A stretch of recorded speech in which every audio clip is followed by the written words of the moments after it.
एक आदमी अंतिम संस्कार की तैयारी कर रहा था और सामने रखी लाश को ताबूत में डालने ही वाला था। तभी वह लाश अचानक उठकर बैठ गई।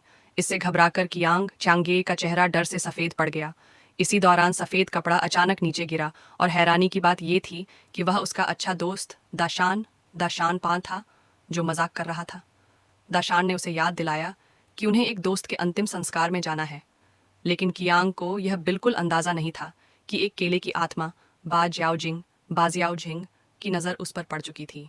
गहरी नींद में सो रहे कियांग की अचानक नींद खुली तो उसने देखा कि वह आत्मा उसके सामने लेटी हुई थी। हालांकि उसने कियांग को कोई नुकसान नहीं पहुंचाया। उसे देखकर कियांग उसे एक जुए के अड्डे में ले गया।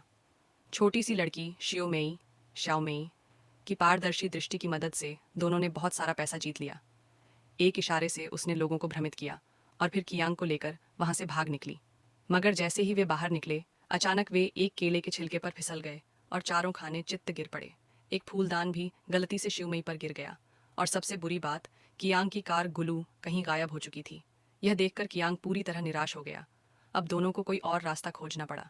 रास्ते में उन्होंने एक टैक्सी ली, लेकिन रास्ते में लुटेरों ने उन्हें पकड़ लिया। अराजकता के बीच ड्राइवर ने गाड़ी खाई में गिरा दी और लुटेरों की गोली से कियांग का कंधा घायल हो गया। कियांग की हालत नाजुक हो चुकी थी। तभी शिवमई ने अपनी जादुई शक्तियों से उसके शरीर से गोली निकाल दी और खुद बेहोश हो गई। कियांग जब होश में आया और यह देखा तो उसने अपनी जीवन ऊर्जा देकर शिवमई को फिर से जीवित कर दिया। कुछ दिन साथ बिताने के बाद दोनों के बीच गहरा लगाव हो गया।